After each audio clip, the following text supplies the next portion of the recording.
अस्सलाम वालेकुम नाजरीन। मंगल का दिन है और तारीख़ है 7 अप्रैल 2024। 2 से 3 ख़बरें हैं जो आज इस वीडियो में आपके सुपुर्द करनी है। सबसे पहली ख़बर, 9 अप्रैल को लियाकत बाग में तहरीक इंसाफ ने जो जलसे का ऐलान किया है, अब उस हवाले से कई इबहाम थे और वो इबहाम सुहेल अफरीदी ने अपनी प्रेस कॉन्फ्रेंस के ज़रिए तकरीबन ख़त्म कर दिए हैं। सुहेल अफरीदी साहब ने वाज़े तौर पे कहा है कि देखिए, इस बात को अंडरस्टैंड करने की ज़रूरत है कि ये एक दिन की एक्टिविटी है। इसमें ऐसा नहीं है कि अगर हमें रोक दिया जाता है तो हम वहाँ पे बैठ जाएंगे, धरना देंगे, एहतजाज करेंगे। ऐसा कुछ नहीं है। हुकूमत से उन्होंने दरख्वास्त की है कि हमें NOC दिया जाए और वहाँ पे जलसे की इजाज़त दी जाए, हम जलसा करके वापस लौट आएंगे।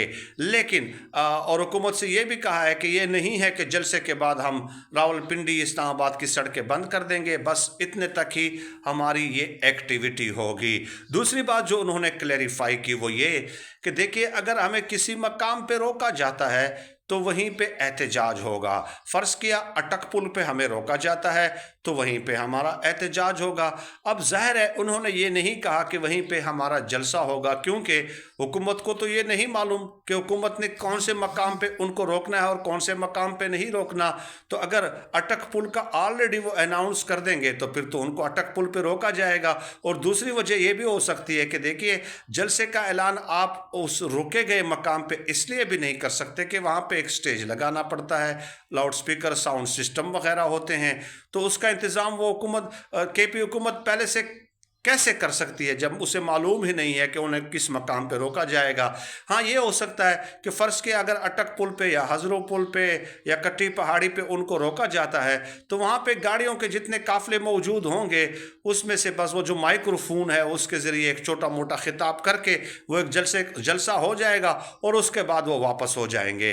तो बहरहाल ये तो उन्होंने तय कर लिया कि अगर हमें रोका भी जाता है किसी मकाम पे तो ये नहीं है कि हम रुकावटें तोड़कर आगे की तरफ बढ़ेंगे और हर सूरत जो है लियाकत बाग पहुंचेंगे, बल्कि जहां पे हमें रोक दिया जाएगा वहीं पे हम छोटा सा जलसा करके उसके बाद ज़ाहिर है अगले लाया अमल का ऐलान करके और फिर वापस लौट जाएंगे।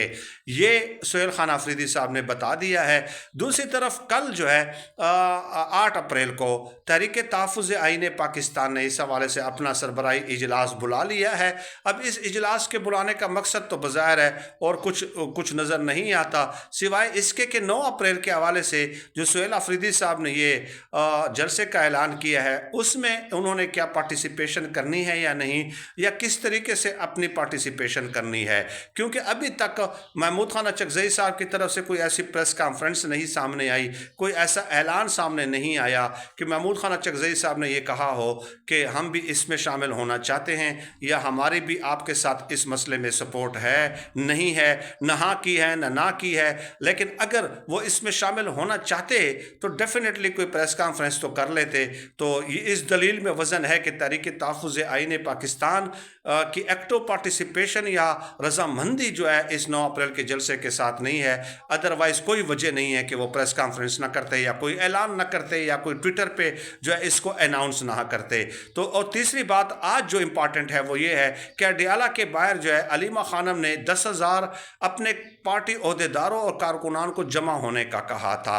अब ये एक टेस्ट केस है कि क्या तहरीक इंसाफ 10,000 तहरीक इंसाफ के 10,000 ओहदेदार या कारकुनान आज अडियाला के बाहर अलीमा खानम के साथ जमा होते हैं या नहीं। It will be very interesting to see. आज ये देखना बहुत ज़्यादा ज़रूरी होगा, क्योंकि देखिए इस वक्त जो भी है तहरीक इंसाफ का जो ग्रास रूट लेवल का वोटर है, सपोर्टर है, हिमायती है, वो सबसे ज़्यादा अगर इमरान खान साहब के साथ किसी को मुखलिस समझता है तो वो अलीमा खानम को समझता है, इसमें कोई दो राय नहीं है। यानी ये बैरिस्टर गौहर और ये लटरम पटरम जो है इनको तो कोई किसी खाते में भी नहीं गिनता। ये बात तो हकीकत है। और ये भी हकीकत है कि गुज़श्ता 3-4 महीनों से आप देख लें कि तहरीक इंसाफ की पूरी जो बाहर की क़यादत है उनकी तरफ से कोई ऐसी एक्टिविटी नज़र नहीं आई। तो बहरहाल तहरीक इंसाफ का जो आम वोटर सपोर्टर है, जो इमरान खान साहब का डाई हार्ड फैन है, जो उसका नज़रियाती कारकुन है, वो अलीमा खानम पे सबसे ज़्यादा ट्रस्ट करता है, इमरान खान साहब की बहनों पे सबसे ज़्यादा ट्रस्ट करता है। अब क्या अलीमा खानम اٹریکٹ کرتی ہے لوگوں کو یا نہیں کرتی. اب اگر علیمہ خانم بھی جو ان کے کہنے پہ بھی اتنے لوگ اگر جمع نہیں ہوئے تو that will be a very serious situation.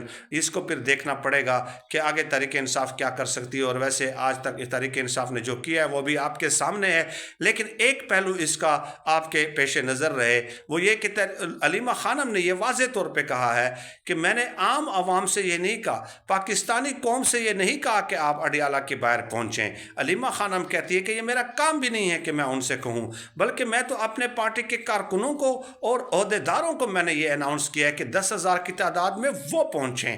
کیونکہ دیکھیے کے پی حکومت نے یہ چونکہ گزشتہ منگل کو علیمہ خانم نے یہ اعلان کیا تھا، تو کے پی حکومت نے علیمہ خانم کو بتایا تھا کہ ہم نے جو عمران خان رہائی امن فورس ہے اس میں جو ہے تقریباً ہم نے 10,000 لوگ فائنل کر لیے ہیں، رجسٹرڈ کر لیے ہیں. تو علیمہ خانم نے کہا کہ چلے کر لیے ہیں تو 10,000 لوگ لے آئیں. پھر اگر آپ نے فائنل کر ہی لیے ہیں اور ویسے ابھی تک تو کہ پھر زیادہ تعداد میں ہو گئے ہوں گے، تو یہ اب امتحان ہے تحریک انصاف کی حکومت کا بھی کہ انہوں نے جو کیا غلط بیانی کی تھی یا سچ کہا تھا.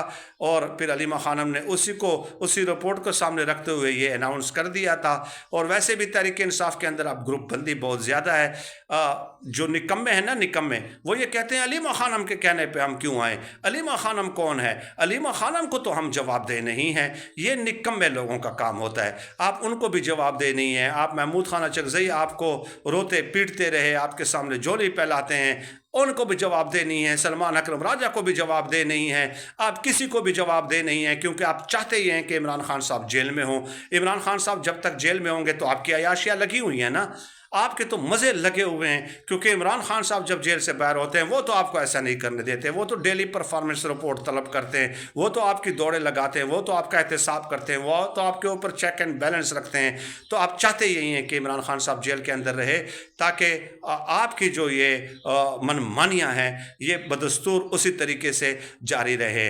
اسلام آباد ہائی کورٹ میں کیا عمران خان صاحب کے آج کیس کی سماعت ہوتی ہے یا نہیں؟ سلمان اکرم راجہ صاحب نے کہا کہ آج ہم اسلام آباد ہائی کورٹ کے باہر پہنچیں گے اور ڈوگر صاحب کی عدالت میں ہم یقینی بنائیں گے کہ آج اس القادر ٹرسٹ کیس کی جو ہے وہ سماعت ہو جائے. کیونکہ کل تو علیمہ خانم نے دھرنا دے دیا تھا اور پہلی بار ایسا ہوا ہے کہ اگلے ہی دن جو ہے وہ کیس سماعت کے لیے مقرر کر دیا گیا ہو.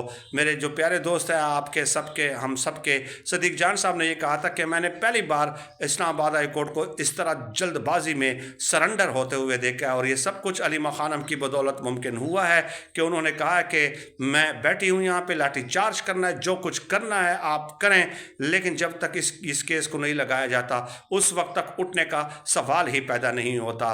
تو آج اس کو دیکھنا بڑا ضروری ہے. اور کیا تحریک انصاف کے لوگ وہاں پہ جمع ہوتے ہیں یا نہیں، یہ بھی دیکھنا بڑا امپارٹنٹ ہے. 3-4 دن اگلے پاکستان کی سیاست میں یہ تحریک انصاف کی سیاست کا تعین کر دیں گے کہ وہ کس ڈگر پہ چل رہے ہیں. کیا وہ ایک بار پھر مومنٹم بلٹ اپ کرنے میں کامیاب ہوتے ہیں یا نہیں ہوتے؟ یہ 3-4 دن اس کا حتمی فیصلہ کر دیں گے. آپ سب کا بہت شکریہ.